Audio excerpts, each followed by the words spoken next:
What's good, YouTube? You already know who it is. The Brian Brother coming to another video. Please like, share, subscribe. I greet y'all peace, positivity, and most importantly, power as we go by building a melanated person in America.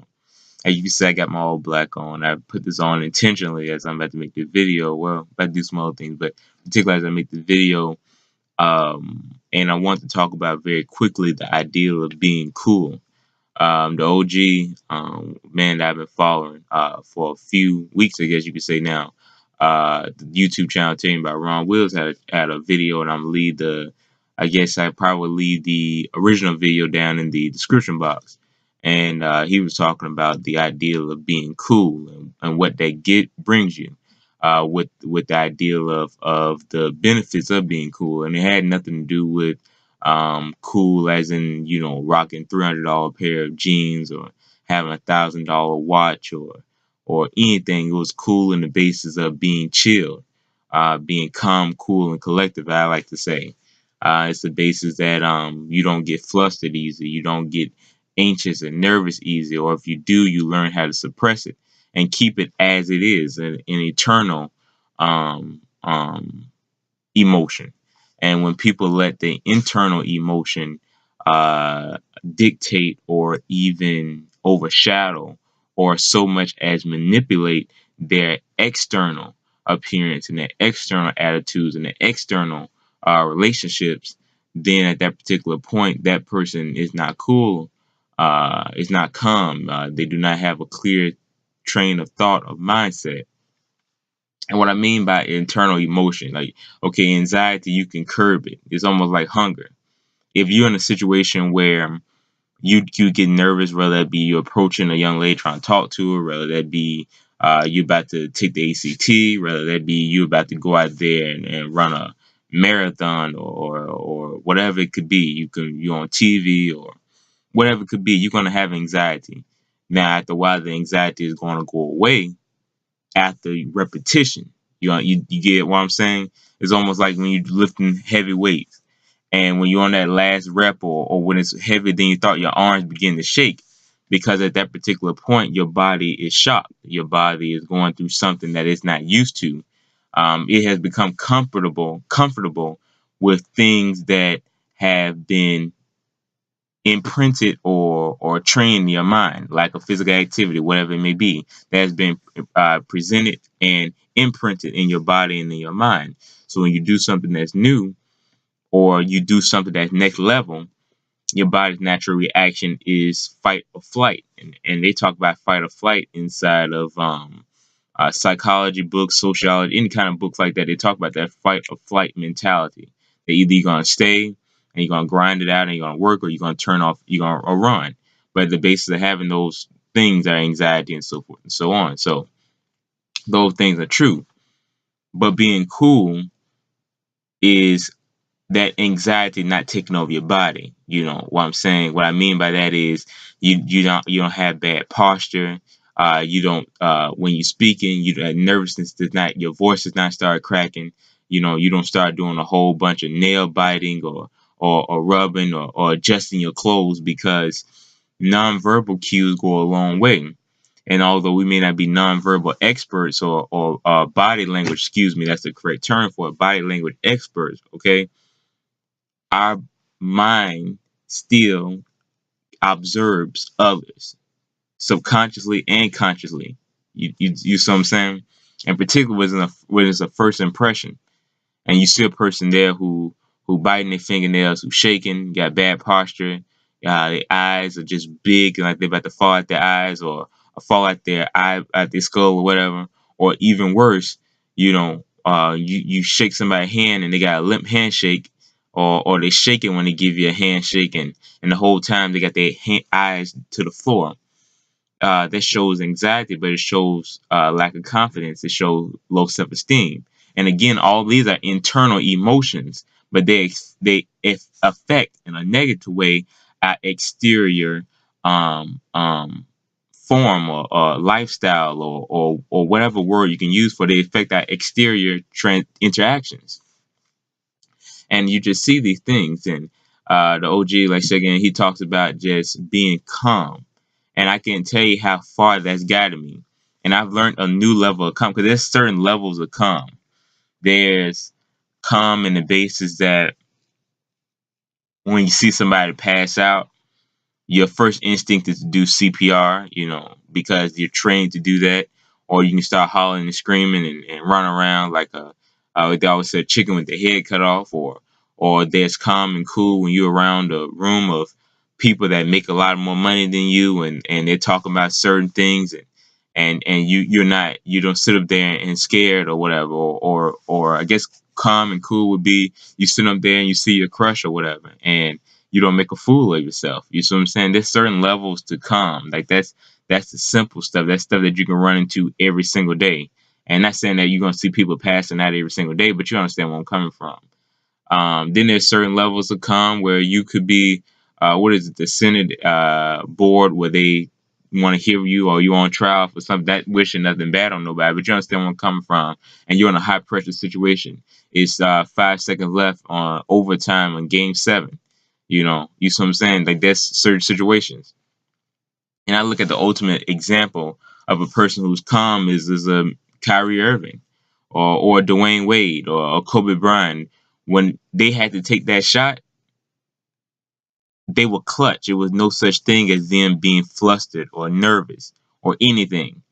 And to me, the most clutchest player in the NBA right now is Kyrie Irving, because if you need him to take that shot, he's taking it, and it's no doubt in his mind.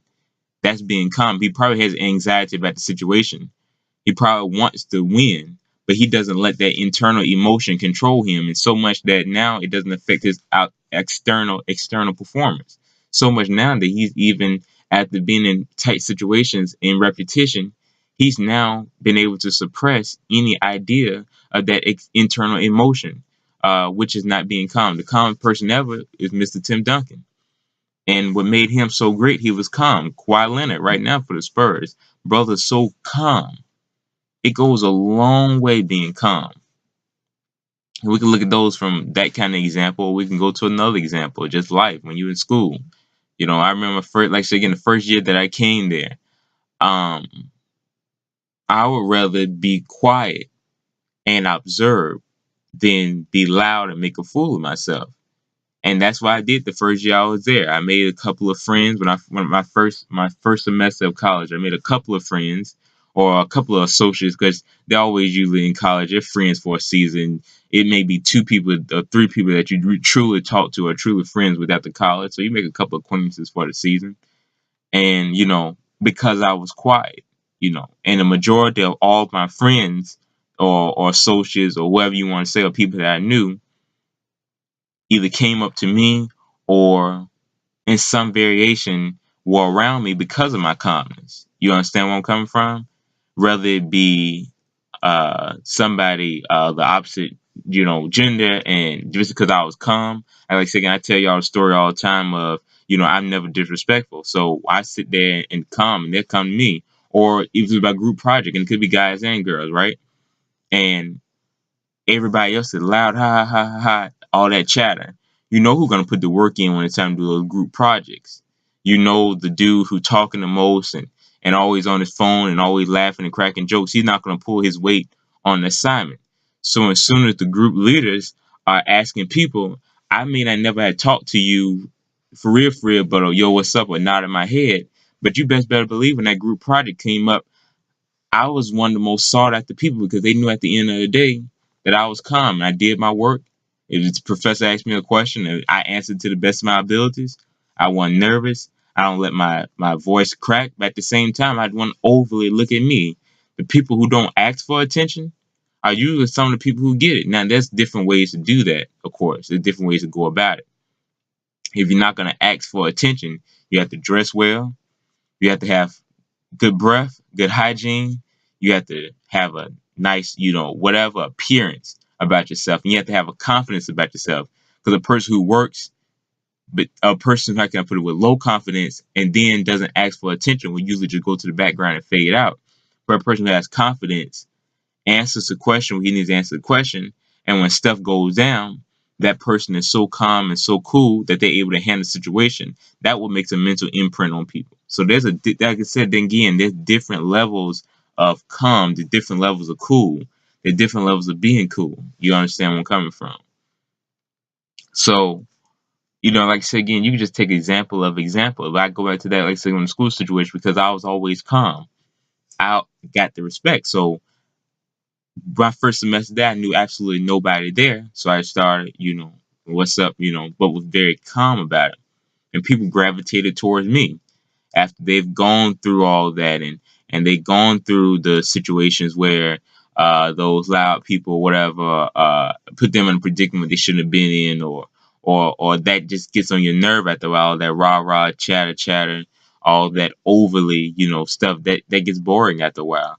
They start going to those people, but okay, they always cool what they're about, Then you get, familiarize yourself with some kind of club or organization, or how I am. I'm kind of lone wolf, but if I definitely, uh, academically, if you do well, or culturally, if you belong to a specific culture, try to kind of organization the thing, go to an event or two, and like I say, and just be calm, Like I say, Ron Will talk about how he just sit and just chill, and people gravitate towards him. If you go to the event, whatever, you be chill and just be calm, and people usually gravitate towards you, because at the end of the day, people look for that level of calm. You live in a world now where tomorrow you don't know if something's gonna get blown up, or go to the mall. Look at the mall instant over Christmas holiday. Everybody running through there and getting all these mall brawls and running up and down the store like they ain't lost their darn mind. And you look for those calm people in any situation, because this world is so crazy.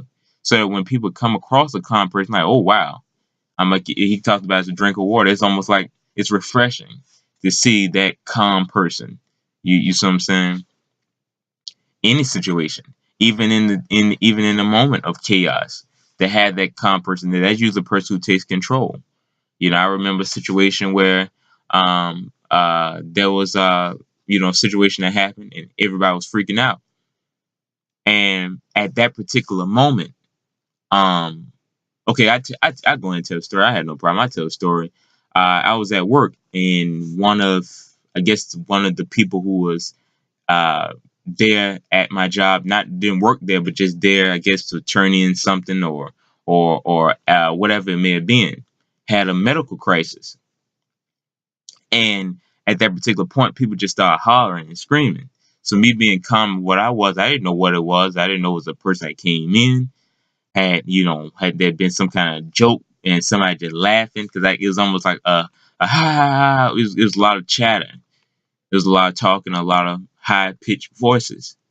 So I get up where I was looking, peep around the corner, because me, like I said again, I'm straight either way. I ain't finna, be crazy or nothing, and try, but I'm finna go see what the problem is, and then accurately handle it per situation. So I look around the corner, see what it is. And all I heard somebody say, call 911. Somebody's passed out, fell out. Everybody had phones, but everybody, even though one person said 911, nobody did nothing. Everybody was looking. Some people on their phone, I'm guessing, taking pictures, or I don't know what they were doing. Everybody on their phone or whatever. I was the only one who had the sense to pull out my phone and dial 911 and sit up there on my phone. While everybody else is sitting there looking, or like, oh wow, or just in shock, or whatever it may be. Or maybe it happened so fast. I'm telling you, as soon as somebody say 911, I'm legit. I've already looked and see what happened. I'm already dialing. It don't take me nothing to do nothing to my phone and be like, well, let me. You know what I'm saying? And at that particular point, another one of my coworkers came and said, well, they said another option, right? That was just as good as 911, which we already had. Somebody, if something happened like that, we'd already had, whatever the proper channels to go through. But at that particular moment, in a situation of uproar, and I'm not telling the story the way it should be told, but I just don't want to get into too much of the detail of it. And then I had to tell y'all what happened while working, all that kind of mess. So I just leave that alone. But I guess I make the point is, in a time of chaos, how you know your true leaders is the two people that the person who take action, and the person that has good ideas, and the person who has those good ideas and combine those two with the action. That's how you know who your true leaders are. In the time of crisis, instead of sitting around looking around, or taking pictures, or worry so much about yourself and so selfish to not even think people just passing by, oh well. It's that person who takes the opportunity and takes maybe not even so much as charge, but takes an active role in trying to find a solution to whatever the problem or whatever the crisis is. You see what I'm saying? And you remain calm. Now, what if somebody was so nervous? It may even been somebody who was trying to call on a phone, but they were shaking because they were nervous. You can't even dial 3 digits, 911, because your hands are shaking and you can't think. That's not when you're calm. And how can you fix that? Because I say repetition. Again, you're not going to run across sick people all the time, right? You're not going to run across somebody who needs help all the time. You're not going to run across someone on the side of the road all the time. You're not going to run across the most beautiful girl in the world you've ever seen all the time, right? But it's repetition. It's building your mental strength.